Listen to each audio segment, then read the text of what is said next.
Next on Rugby Wrap-Up's MLR Weekly, Ronan Murphy, star of what used to be the Houston SaberCats, John Fitzpatrick of Rugby Morning, Bryan Ray of America's Rugby News, and Pat Clifton on the College Rugby Corner. He's of the College Rugby Show. Rugby Wrap-Up's MLR Weekly brought to you by Sheehy Auto Stores. It's easy at Sheehy. The Pig and Whistle, New York City, the world's best rugby pub. And Lean and Limber, stretching your way to a healthier lifestyle. There is a massive responsibility on the 23 that are privileged enough to step out on that field today.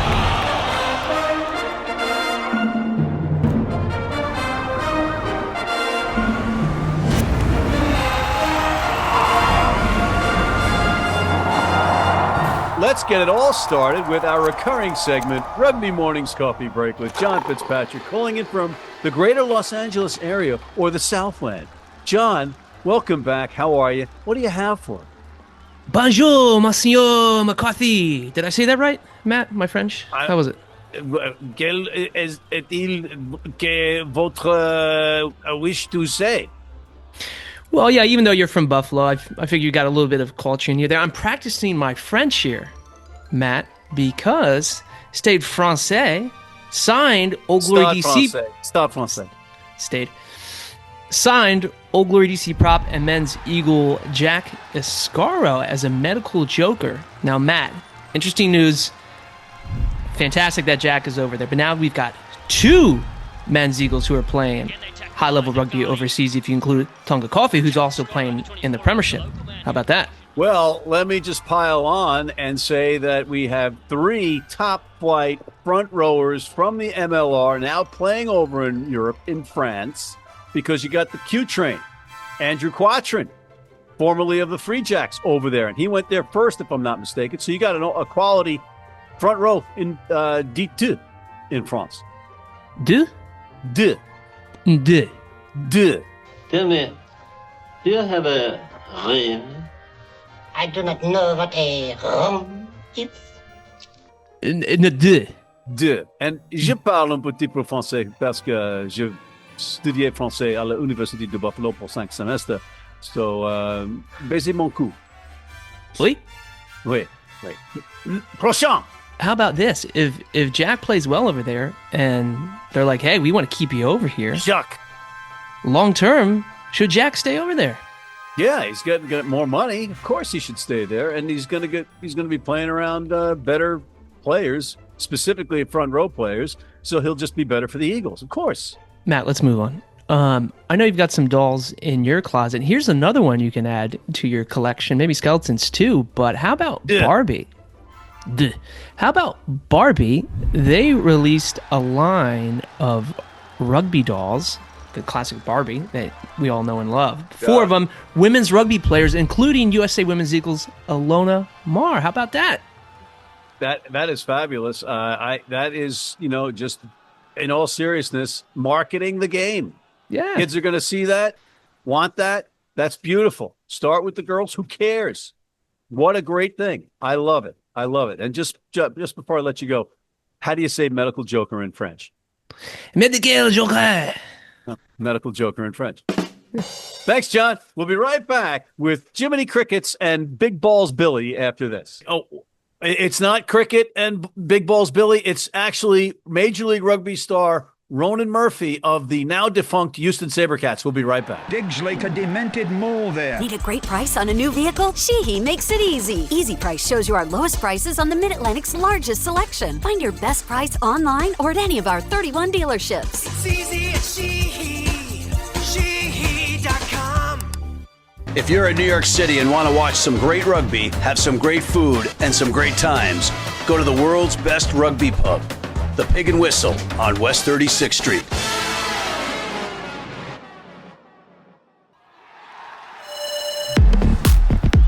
And we're back with Mr. Ronan P. Murphy, formerly of the Houston SaberCats. Unfortunately, they're no longer in existence. But this is an MLR star in the making, ladies and gentlemen. And I just want to welcome you, sir, back to or onto MLR Weekly. Yo, how's it going? Happy to be here. It's good. And, well, it's interesting that you say happy to be here because I have tried to get you on the show in the past and you basically ghosted me. Whoa. Okay. I wasn't ghosting. I was just locked in. We were in the playoffs. So my mind was focused on Dallas. But you mean it wasn't focused on MLR Weekly? It wasn't focused on MLR Weekly, but maybe it should have been. Maybe we would have ended up beating Dallas. You would have gotten the MLR Weekly bump. True.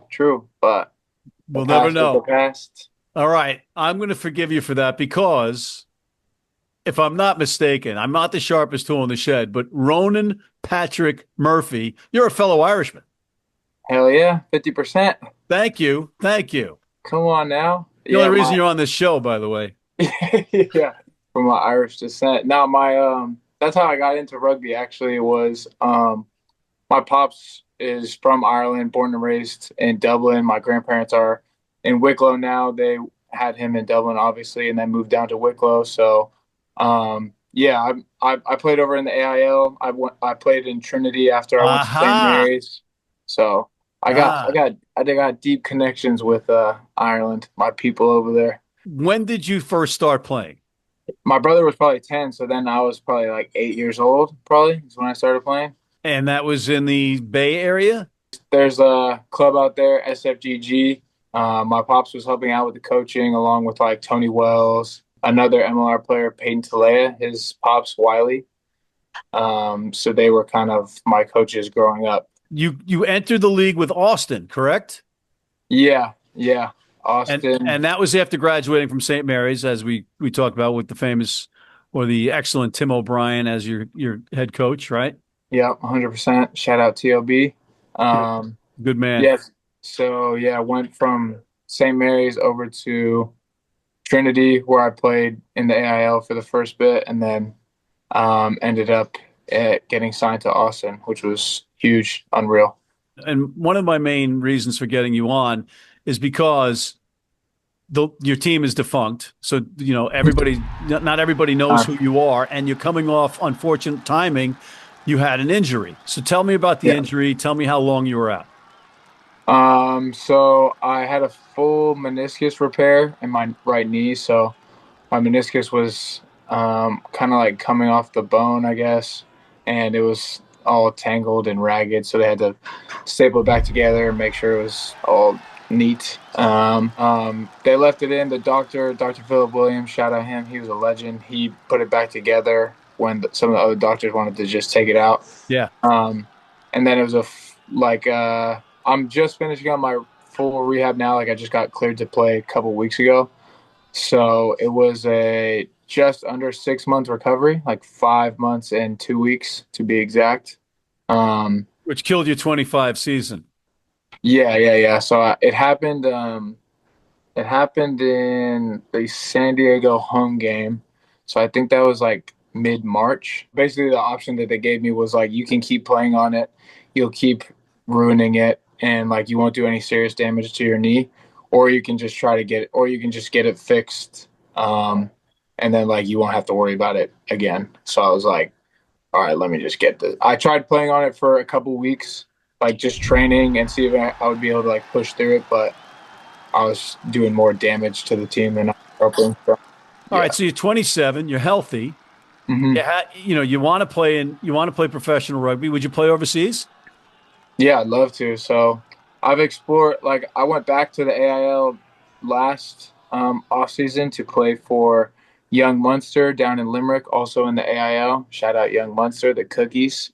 But yeah, the Munster cookies. I get it. So, I mean, that was kind of like me trying to explore my options overseas, maybe potentially get signed, medical joker or whatever, just because I have the eligibility, right? Like I have my Irish passport.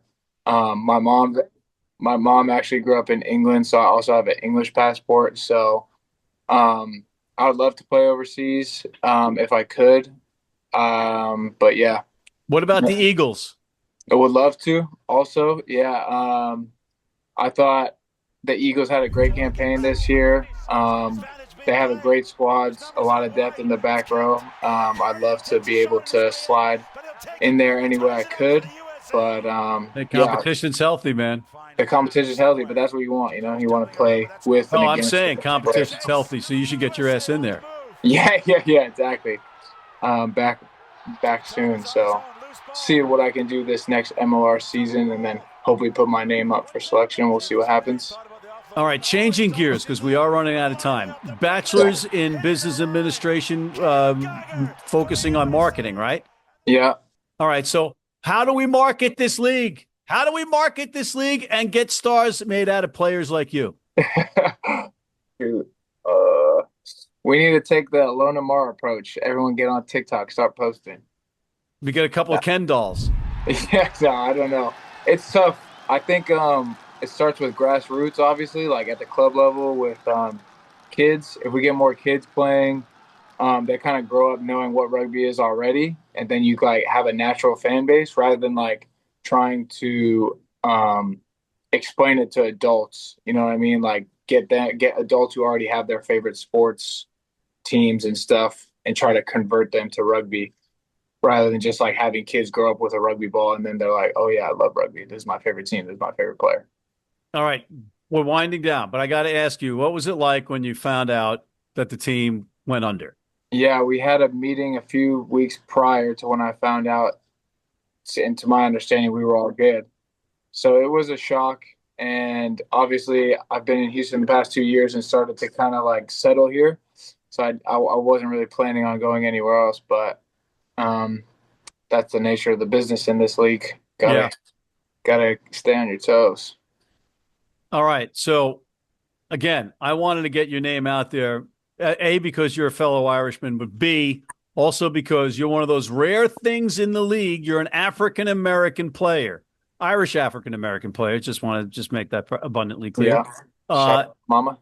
And you're like, you had what, like most of them on your team for the SaberCats. You, Emmanuel Albert, Drake Davis, Jerome White.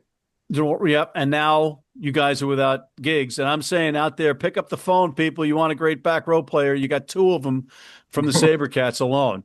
How do we get more African-American kids in the mix? Like I said, obviously it starts at the grassroots, like the club level, and the youth, like whatever we can do to get kids who are obviously football is an easy transfer over. Like you've seen what happened with Drake.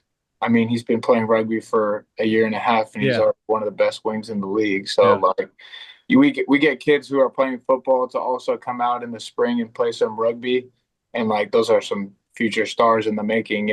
What happened with, I thought what Colorado was doing with the crossovers was a good idea in theory. If there's some way that we could get something like that going again with some like academies that do some crossover type stuff. You got a guy like Caleb Geiger coming out of there. Exactly. You got Caleb Geiger, Corey Daniel, who came from there. It was working, but I think it just needed to be executed a little bit differently. And then I want to thank you for coming on. I'm looking forward to seeing you in person playing again, whether it's overseas or on the American soil. Obviously, I'd prefer to be in American soil and with a New York franchise because I know what it's like.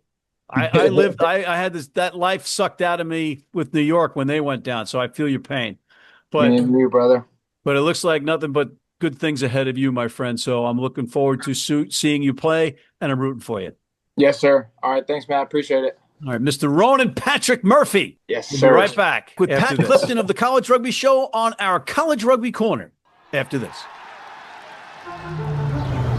This is the Rugby Odds, where an unlikely pundit panel of a wordsmith, a WWE legend, a rugby star, and a supermodel scour the globe, seeking best bets and bad behavior. Are you not entertained?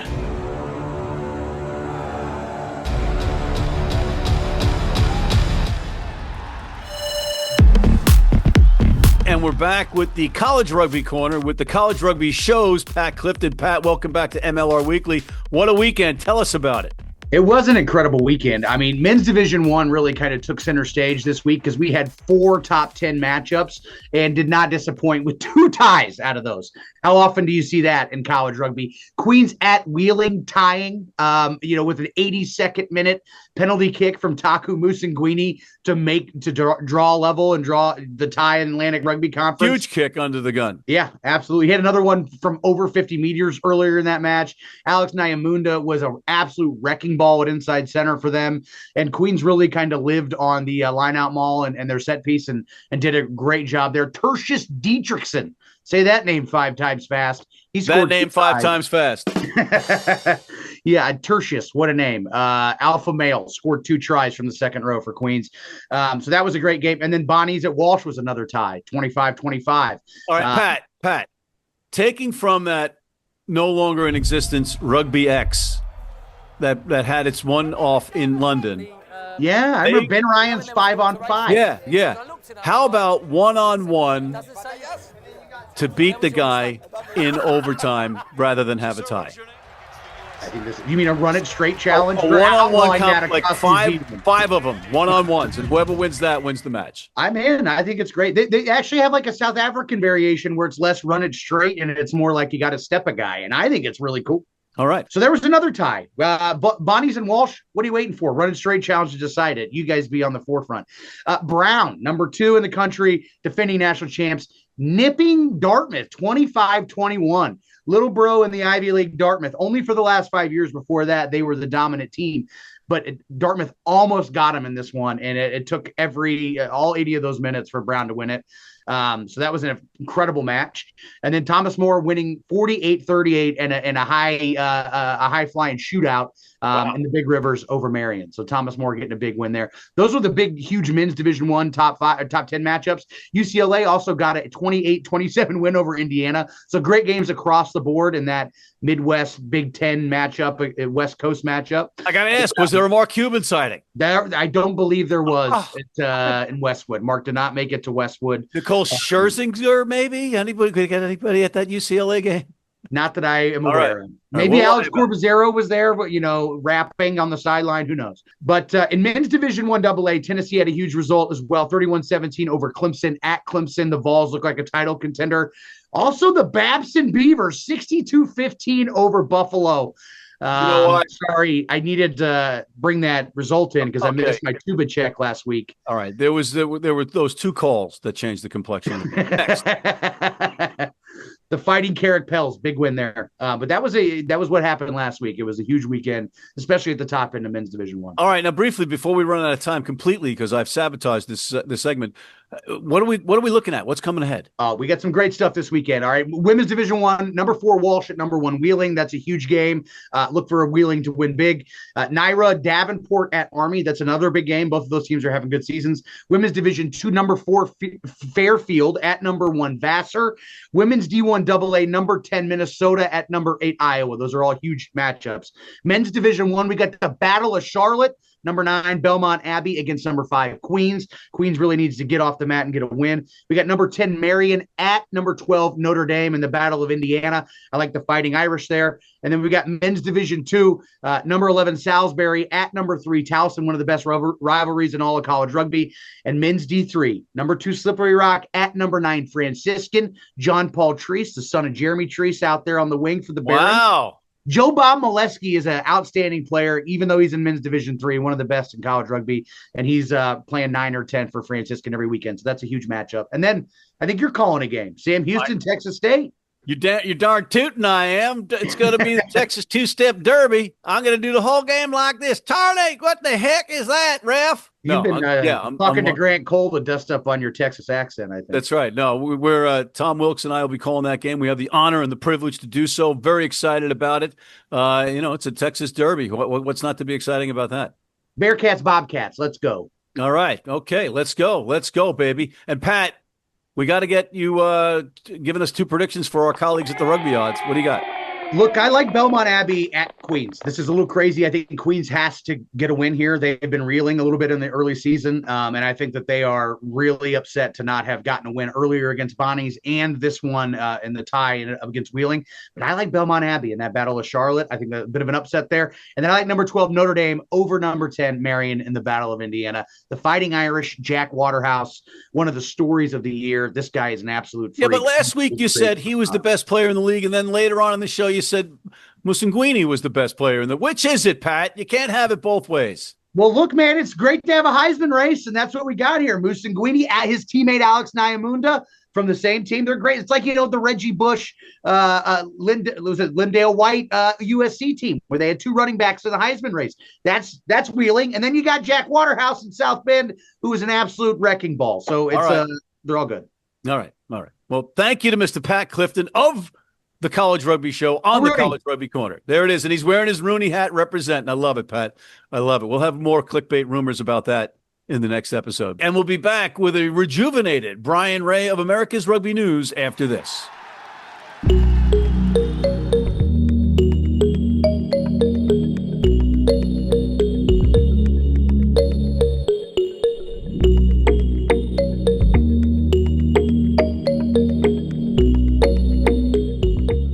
You need your cleats? You need them tomorrow? If you order today by 3 p.m. New York time or noon LA time, they can have them to you tomorrow. Young, old, male, female, if you're playing on turf, if you're playing on grass, if you're playing in the rain, you're playing in the heat, they've got you covered. RugbyNow.com. Go there now.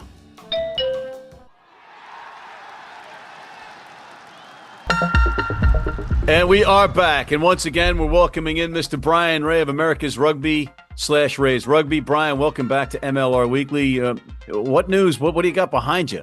Just a random rugby field. Just looking for to find the purity of the sport, I suppose, in this beautiful grass pitch. I want to go out and do grass angels on it. I mean, that's just that's heaven. That's heaven. Now, what team would you imagine playing there, Bryan? Well, let's play a World Cup final there. I mean, why not? Why are we putting in these big stadiums? Let's go back to the sports roots here. Yeah, really play some classic rugby. Find it, they will come. Or no, build it, they will come. How did I get that wrong? Field of dreams for rugby. But no corn, just with the Canadian maples in the background? I'm not very good at my tree. Tree identification, Matt. All right, let's get to something that you are good at, talking rugby. And Bryan, I got to hit you with this the notion of the ARC, the America's Rugby Championship, returning with rumors that the Pacific Nations Cup won't be back next year. What do you make of all this? Well, firstly, to be clear, I've heard nothing of any substance aside from one. But it was on Twitter. Yeah, one tweet on Twitter. None of anybody. Peter DeHaas, right? Peter DeHaas. Yeah, Mr. DeHaas tweeted that. I hope there's more smoke behind that, but as of right now, I've heard nothing else about it. So consider me skeptical. I mean, I've been asking for it to come back since it went away, so I'd certainly be in favor of it. What would it look like again? Would it be Argentina 15 again? Would you bring Paraguay instead and make it all tests? What time of year would you play it? There's a lot of variables in there, but certainly I would welcome its return. As for the Pacific Nations Cup, well, I mean, I don't know what's going on with this whole Nations Champions League, whatever the hell that World Rugby is putting together. I don't know what the details are in that either. Are Fiji and Japan definitely in that? I don't know yet. So it's hard to really comment on that either. I don't know what really 2026 is going to look like for just about anything with regards to the Americas at this stage. Well, as we're taping, there's a key 2-day meeting going on in Chicago with the MLR ownership group. So we'll know more the day after this show comes out, in all probability. But let's drink from the Peter DeHaas Kool-Aid and say that the ARC does come back. What were the pros and cons of the ARC the last time? Well, I think the obvious thing is when you're talking, when you're comparing ARC versus Pacific Nations Cup, there's this thing called time zones that some people may be familiar with, where you're not you're in the same time zones. I mean, there's already challenges, East versus Pacific, that kind of thing within America. But when you start stretching it beyond to these wacky other side of the world kind of things, it really creates problematic watching time. So certainly the watching of the games is a lot easier within the ARC. And the standard of competition, I mean, at that time, yeah, you could say when it started, things weren't so great. Chile was a mess. Brazil was kind of working its way up. There were some issues there, some problems with the time of year release of players. So you had kind of a mix mash of USA and Canada players. But I think it built as it went along, and I think it was an exciting brand of rugby. South American rugby is really an open, attacking style, which I think suited the audience. And it's a natural rivalry. I mean, you have South America versus North America playing in it. I mean, border wars going on. It was, to me, it was tremendously exciting and on the up, and natural, regional. It made sense. Everything made sense to me. It was aligning with Rugby Americas. We were having Super Rugby Americas come in, and Major League Rugby. Everything was working in the right direction. So, to me, it was just there's massive pluses there, and I think there's. Versus the PNC, which has always been kind of stuck together with random teams, it's really been poorly served by World Rugby. So, for me, it's a no-brainer. You got to go with the ARC. Okay, but what about those that say, well, we like the competition with those overseas teams, and I don't mind getting up at 3 a.m. to watch a game? Well, I would say that the audience at that time of day is significantly smaller. So I agree with you that the level of competition is good. That's nice, but there are other concerns here, and I really think that I really think the standard of play wouldn't be. I mean, we just saw Chile beat Samoa. Yes, Samoa was shorthanded, but when has Samoa ever had access to their top players outside of a World Cup? So I don't think that's a great argument. I think the standard of South American rugby now is at the point where it's a very, I think it would be a very strong competition. I mean, even if you brought in Paraguay instead of Argentina 15, Paraguay was working its way up. They'd be where Chile was at the start of the ARC in 2016, and you have to start helping these other nations work their way up the ladder. All right, so if you had your druthers, obviously you'd like the America's Rugby Cup over the Nations Pacific Cup. Yeah, in a perfect world, maybe you can fit in both. But if you have to pick one of the two, it's ARC all day for me.